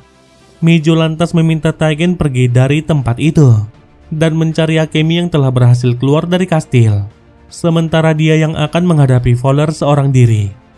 Mijo lalu pergi mencari Fowler yang sedang bersembunyi, dan tiba-tiba Fowler muncul dari dalam kegelapan menyerangnya. Tapi lagi-lagi Fowler mencoba kabur darinya. Mijo pun tidak membiarkannya dan langsung membakar pintu keluar. Dengan semua rasa amarahnya, dia kemudian menyerang Fowler. Sementara itu, kebakaran yang terjadi di kastil mulai menyebar kemana-mana, yang membuat semua pasukan Fowler lari terbirit-birit. Di waktu yang sama, Akemi dan Seki berhasil keluar dari dalam kastil. Namun tiba-tiba Akemi berhenti ketika melihat prajurit Fowler yang hendak melewati gerbang. Dia lalu meminta bantuan Seki untuk menahan mereka agar tidak keluar. Dengan pedangnya, Seki lalu mengganjal pintu besar itu, membiarkan mereka tewas terbakar di dalam kastil. Namun tiba-tiba terdengar suara tembakan senapan. Ketika berbalik, Akemi melihat Seki yang sudah tergeletak tidak berdaya. Seki lalu meminta Akemi untuk segera pergi, karena dia sudah bebas sekarang. Pada saat-saat terakhirnya, Seki lalu mengaku dia berharap suatu saat nanti Jepang berada di bawah kepemimpinan Akemi. Dan setelah mengatakan itu, Seki pun menghembuskan nafas terakhirnya. Sementara itu, tampak keluarga Shogun yang berhasil kabur melalui jalan rahasia. Kebakaran yang terjadi di kastil pun sudah menyebar ke seluruh kota. Di lain sisi, Taigen akhirnya bertemu dengan Akemi. Taigen lalu mengajak Akemi untuk pergi jauh dari tempat itu dan memulai kembali hubungan mereka. Namun secara mengejutkan, Akemi menolaknya. Kali ini dia tak mau kabur lagi dan memutuskan untuk tinggal di Edo, sebab kini dia sudah tahu apa yang diinginkannya. Sedangkan Mijo dan Fowler masih bertarung satu sama lain. Dengan tubuh besarnya, Fowler memeluk Mijo, kemudian hendak meremukkan tubuhnya. Pada saat yang sama, Fowler akhirnya menyadari kalau Mijo ternyata adalah seorang wanita. Hal itu membuat Mijo dibakar rasa amarah. Dia pun langsung melepaskan diri dan dengan sangat brutal menyerang Fowler secara bertubi-tubi, sampai membuat Fowler tidak berdaya. Kendati demikian, Fowler masih bisa tertawa. Mijo lalu bertanya padanya, di mana keberadaan dua orang kulit putih lainnya. Tentunya dengan sebuah pisau di leher Fowler sebagai ancaman. Fowler lantas berkata kalau Mijo tak akan bisa menemukan mereka tanpa dirinya.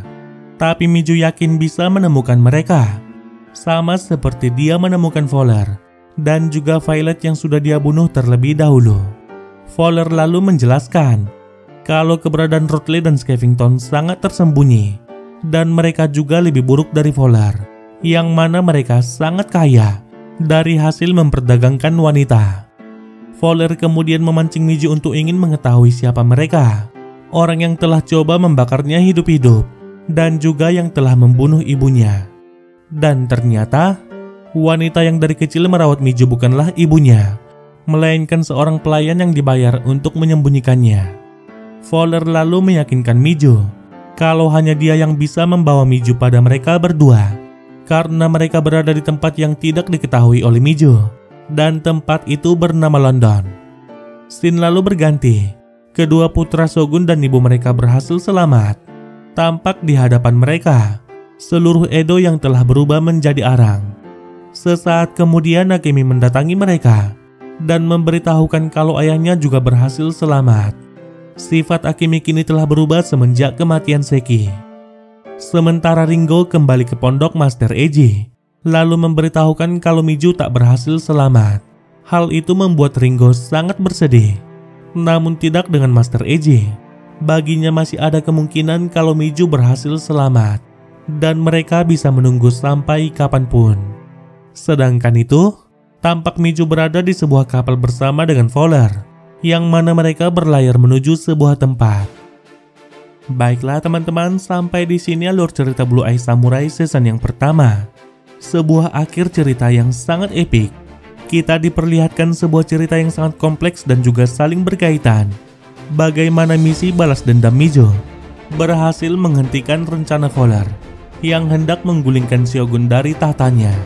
Begitu pula dengan ayah Akemi yang hendak mengambil keuntungan dari situasi tersebut. Namun ada yang sedikit mengganjal pada series ini. Tidak diperlihatkan bagaimana Miju membunuh Violet, orang kulit putih pertama yang berhasil ditemukannya. Tapi kita nantikan saja apa yang terjadi pada season kedua nanti. Yang pastinya ceritanya akan lebih seru lagi. Baiklah teman-teman, sampai di sini video kali ini. Kalau kalian suka dengan video ini, boleh klik tombol subscribe dan juga lonceng notifikasinya. Terima kasih bagi teman-teman yang sudah menonton. Saya pamit dan sampai jumpa di video selanjutnya.